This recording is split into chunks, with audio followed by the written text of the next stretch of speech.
जय हिंद दोस्तों। अपने YouTube चैनल के माध्यम से मैं लगातार आपके बीच अपडेट आता रहता हूं और आशा करता हूं कि आप अपने यथास्थान पर सकुशल होंगे और आपकी कुशलता की हमेशा कामना करता हूं। दोस्तों, मैं अपने YouTube चैनल के माध्यम से आपके लिए नई नई अपडेटें लेकर आता हूं। आशा करता हूं कि आपको ये अपडेटें पसंद आ रही होगी और आपसे आग्रह है कि मेरे YouTube चैनल को अंत जो इसका वीडियो है मेरा, जो इसको अंत तक ज़रूर देखें, जिसमें OROP को लेकर कहीं बड़ी अपडेटें हैं, जिसमें 2014 को जो ऑन रिक्वेस्ट पर अपनी सहमति से पेंशन आए हैं उनके लिए भी इसमें अपडेटें हैं और जो इसका पत्र है उसको भी मैं इस वीडियो के माध्यम से आपको दिखाने की पूरी कोशिश करूंगा। आपसे आग्रह है कि मेरे YouTube चैनल को लाइक, सब्सक्राइब और घंटी वाला बटन अवश्य दबाएं। और जो 23 दिसंबर 2022 को केंद्रीय मंत्रिमंडल ने OROP जो रिवीजन OROP 2 का रिवीजन किया है उसकी सहमति दी है। जो 2019 1 जुलाई 2019 से इसका रिवीजन होना है और इसका जो एरियर मिलेगा वो भी 1 जुलाई 2019 से ही मिलेगा। तो दोस्तों, 23 दिसंबर 2022 को एक प्रेस रिलीज़ भारत सरकार की तरफ से जारी की गई थी और अब इसी के ऊपर जो departmental of ex serviceman ministry of defence Bharat सरकार की तरफ से जो ये है भारत सरकार भूतपूर्व सैनिक कल्याण विभाग रक्षा मंत्रालय भारत सरकार, इसकी तरफ से एक लेटर जारी किया गया है 4 जनवरी 2022 को, जिसकी copy chief of defence staff, chief of army staff, chief of naval staff, chief of air staff, तीनों सेना प्रमुखों को और CDS सर को भी दे दी गई है। जिसमें इसमें सबसे बड़ी अपडेट है कि जो हमारे 2014 को अपनी ओन रिक्वेस्ट पर पेंशन आए हैं उनके लिए भी इसमें काफ़ी बड़ी अपडेट है, जिसको मैं विस्तार से आपको बताऊंगा।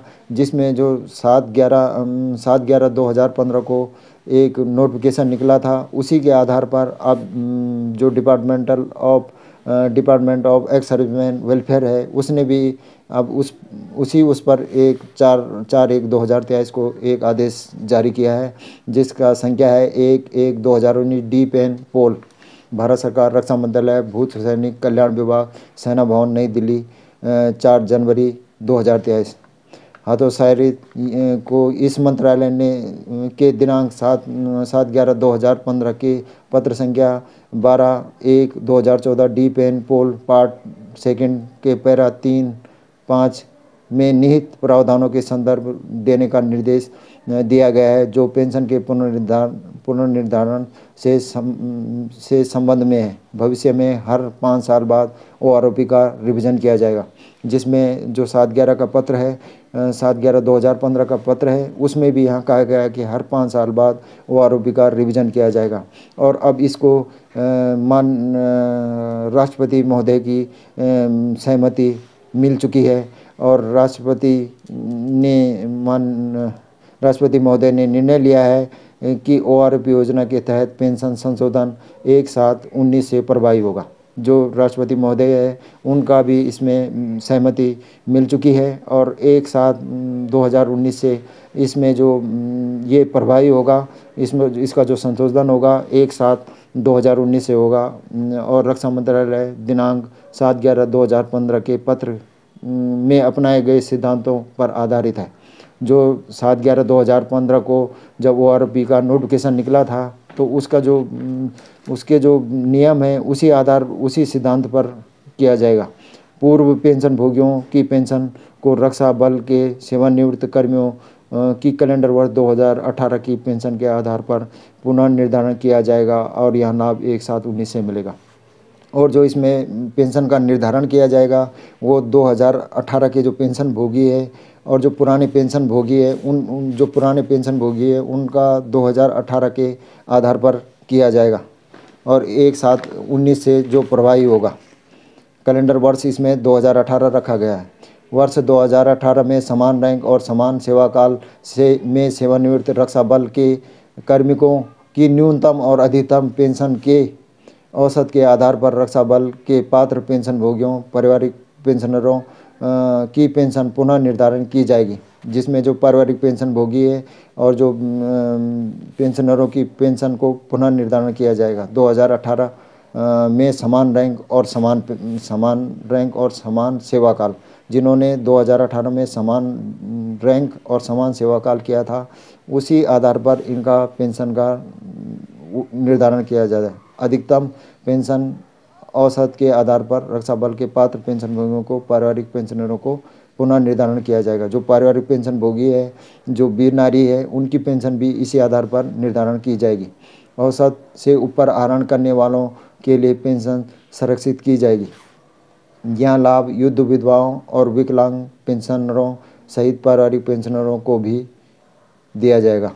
एरियर का भुगतान 4 छमाही किस्तों में किया जाएगा। हालांकि विशेष अधिकृत परिवार पेंशन और वीरता पुरस्कार विजेताओं सहित पारिवारिक पेंशनरों को एक किस्त में दिया जाएगा। जो पारिवारिक पेंशन भोगी है, जो वीरता पुरस्कार विजेता है और जो विकलांग है, उनको इसकी जो एरियर की किस्त है वो एक मुश्त दी जाएगी और बाकियों को 4 छमाही किस्तों में 6 महीने में दी जाएगी।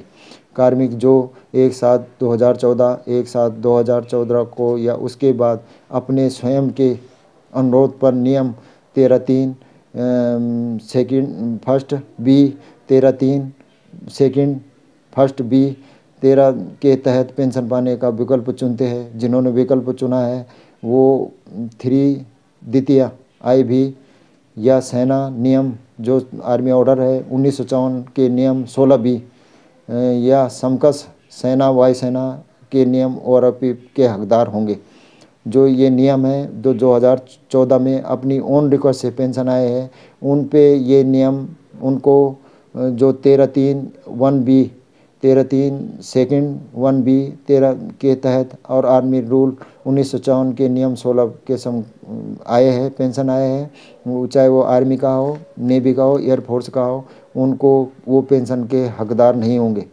बाकी इसका जो डिटेलमेंट है, इसका पत्र है, मैं आपको दिखाऊंगा। OROP योजना के तहत प्रत्येक रैंक और प्रत्येक श्रेणी के लिए पेंशन में संशोधन के लिए तालिकाओं के साथ विस्तृत निर्देश अलग से जारी किए जाएंगे। और जो इसका तालिकाएं हैं, जो रैंक वाइज तालिकाएं हैं, वो अब कुछ दिनों में आएगी। जो उसका सर्कुलर निकलेगा उसमें मिल जाएगी, उसको भी मैं आपको दिखाने की पूरी कोशिश करूँगा। यहाँ इस मंत्रालय के वित्त प्रवाह की सहमति और उनके दिनांक 30/12/2022 के ID के नोट संख्या 10/1/2019 के वित्त पेन से जारी किया जाता है। आपका आभारी BL मीणा, अवर सचिव, भारत सरकार, जिसकी प्रतिलिपि सभी को दे दी गई। मानक वितरण सूची के अनुसार